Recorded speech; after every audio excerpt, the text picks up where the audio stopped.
दतिया हार जाने के बाद पहली बार मध्य प्रदेश के मुख्यमंत्री मोहन यादव को दिल्ली तलब किया गया है। दिल्ली से उनका बुलावा बीजेपी हेडक्वार्टर में आ जाता है। बीजेपी हेडक्वार्टर में बकायदा उनकी क्लास लगाई जाती है। सवाल होता है कि दतिया आप क्यों हार गए, लगातार चुनाव आप हारते क्यों जा रहे हैं। इससे पहले आप विजयपुर विधानसभा सीट हार गए, अब आप दतिया हार गए। क्या वजह है? क्या आपसे मध्य प्रदेश थमता नहीं है? क्या आपके बस में मध्य प्रदेश है नहीं? अगर यही हाल रहा तो आने वाले 2027 में नगरीय निकाय चुनाव है और इतना महत्वपूर्ण चुनाव है जो आने वाले 28 और 29 विधानसभा और लोकसभा चुनाव के लिए एक संजीवनी साबित होता है। अगर यही हाल रहा तो फिर आप नगरीय निकाय चुनाव कैसे साध पाएंगे? और फिर अगर यही हाल रहा तो फिर विधानसभा भी आपके हाथ से खिसक जाएगा। इन सवालों पर सीएम मोहन यादव के क्या जवाब रहे होंगे? बीजेपी के राष्ट्रीय अध्यक्ष नितिन नवीन से मुलाकात हुई है, सवाल जवाब हुए हैं। मध्य प्रदेश में क्या होने वाला है या फिर मध्य प्रदेश में क्या बड़ा परिवर्तन कर सकती है केंद्रीय आला कमान? आखिर क्यों सीएम साहब को तलब किया गया है? क्योंकि आपको बताएं, उसी वक्त यह भी खबर आती है कि दतिया से मध्य प्रदेश के पूर्व गृह मंत्री और वहां से पूर्व उम्मीदवार नरोत्तम मिश्रा को भी दिल्ली रवाना होते बताया गया था, लेकिन नरोत्तम मिश्रा ने अपनी सफाई मीडिया स्टेटमेंट में दे दी है। उन्होंने कहा कि उन्होंने ना तो किसी बड़े नेता से मुलाकात की है और ना ही उन्होंने किसी बड़े नेता से मिलने की गुजारिश की है या फिर समय मांगा है। तो फिर नरोत्तम मिश्रा दिल्ली गए किस वजह से थे? क्या कुछ चीजें छिपाई जा रही हैं? क्या कुछ सही है? क्या वास्तव में वो किसी से नहीं मिले? क्या किसी लालच में वो दिल्ली नहीं गए थे? उस वक्त जब मध्य प्रदेश के दतिया से लेकर दिल्ली तक राजनीतिक आग लगी हो और उस वक्त जहां हर तरफ नरोत्तम मिश्रा नाम की चर्चा हो और उस वक्त नरोत्तम मिश्रा मध्य प्रदेश की राजधानी से दिल्ली के लिए रवाना हो और फिर खबर ये आए कि वो ये कह दें कि ना तो मैंने किसी से मुलाकात की है और ना तो मैं किसी बड़े नेता से मिलने का समय मांगा है, ये कुछ गले से हजम होता नहीं है। क्या कुछ बड़ा होने वाला है? इससे पहले आपको बताएं, मध्य प्रदेश का मुखिया जब मिलता है केंद्रीय आला कमान से, उससे पहले ही दो वरिष्ठ और दिग्गज नेताओं से केंद्रीय आला कमान बैठकर बात और मुलाकात करता है। उनसे मध्य प्रदेश की यथास्थिति जानी जाती है। क्या इससे पहले मुलाकात की वजह यह तो नहीं है कि सीएम साहब के भी अंदर की खबर को पहले केंद्रीय आला कमान जानना चाहता है? इससे पहले पूर्व मुख्यमंत्री शिवराज सिंह चौहान से देश के प्रधानमंत्री नरेंद्र मोदी बंद कमरे में 25 मिनट मुलाकात करते हैं, उनसे वार्तालाप होती है और फिर उसके बाद मध्य प्रदेश के नगरीय आवास मंत्री कैलाश विजयवर्गीय को बीते कल दिल्ली तलब किया जाता है और फिर उनसे देश के गृह मंत्री अमित शाह बैठकर घंटों तक बात और मुलाकात करते हैं और फिर इसके बाद सीएम मोहन यादव को तलब किया जाता है। ये सारी कड़ियां अगर एक धागे में पिरोया जाए तो इसका परिणाम क्या होता है और इसका जो स्वरूप होगा वो कैसा होगा, ये अत्यंत चिंतनीय है और अत्यंत विचारणीय है। कैसे होगा, क्या होगा, आइए खबर को थोड़ा सा हम बताते हैं। अचानक दिल्ली में बीजेपी हेडक्वार्टर पहुंचे सीएम मोहन यादव, दतिया पर बड़ी कार्रवाई की अटकलें हैं।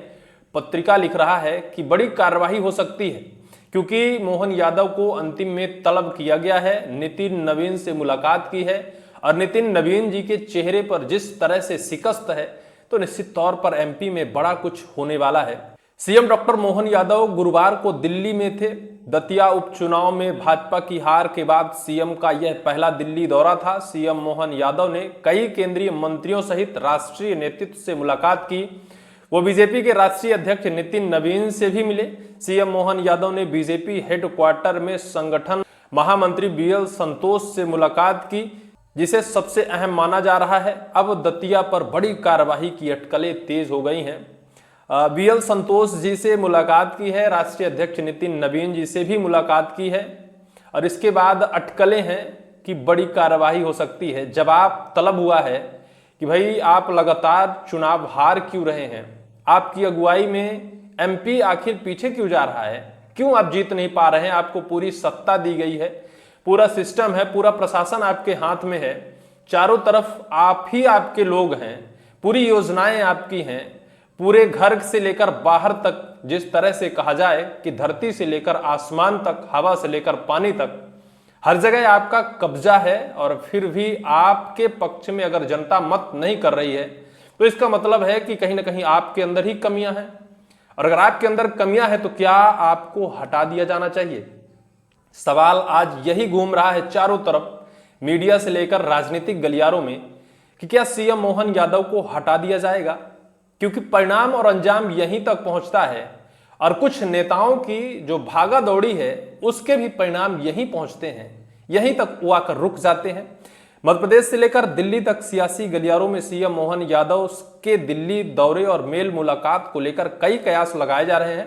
हालांकि उनका दौरा पहले से तय था। सीएम मोहन यादव ने दिल्ली में ऊर्जा सम्मेलन में सहभागिता की के पहले और बाद में वो अनेक केंद्रीय मंत्री और बीजेपी के नेताओं से मुलाकात की। माना जा रहा है कि सीएम मोहन यादव ने हार के कारणों को लेकर सत्ता संगठन को रिपोर्ट दी है। संगठन नेताओं से मुलाकात से दतिया पर सख्त एक्शन की बात पुनः उठने लगी है। एमपी बीजेपी को राष्ट्रीय नेतृत्व द्वारा उठाए जाने वाले अगले कदम का इंतजार है। दतिया चुनाव में भीतरघातियों को बख्शेगी नहीं बीजेपी, ये तो बात बड़ी पुख्ता तरीके से कही जा रही है, क्योंकि जितनी कार्रवाई अभी तक हुई है वो कार्रवाई संतोषजनक नहीं हुई है। क्योंकि दरी उठाने वाले, टेंट लगाने वालों को बर्खास्त कर देने से वो कमियां निकलकर बाहर नहीं हो जाती, क्योंकि बीजेपी को अगर आगे तक जाना है तो उन कमियों को तलाशना होगा जिसकी वजह से बीजेपी को हार का सामना करना पड़ा है। कुछ ऐसे चेहरे हैं जिन चेहरों पर बीजेपी लगातार शिकस्त खा रही है। भले चाहे उन्होंने भीतरघात नहीं किया है, उन पर भी एक्शन हो सकता है। कुछ ऐसे चेहरे हैं जिनके सामने जनता प्रलोभित नहीं होती है या फिर जनता आकर्षित नहीं होती है, तो ऐसे चेहरों से बीजेपी कहीं ना कहीं किनारा काटती नजर आएगी। आने वाले वक्त पर यह भी होगा। वीएल संतोष के साथ हुई बैठक सबसे महत्वपूर्ण है। समिति की रिपोर्ट पार्टी हाईकमान को भेजी गई है। भीतरघातियों पर अब दिल्ली से एक्शन होगा, वहां से नए फरमान का इंतजार किया जा रहा है। दिल्ली में भाजपा मुख्यालय में सीएम मोहन यादव की वीएल संतोष के साथ हुई बैठक में सबसे महत्वपूर्ण बताया जा रहा है।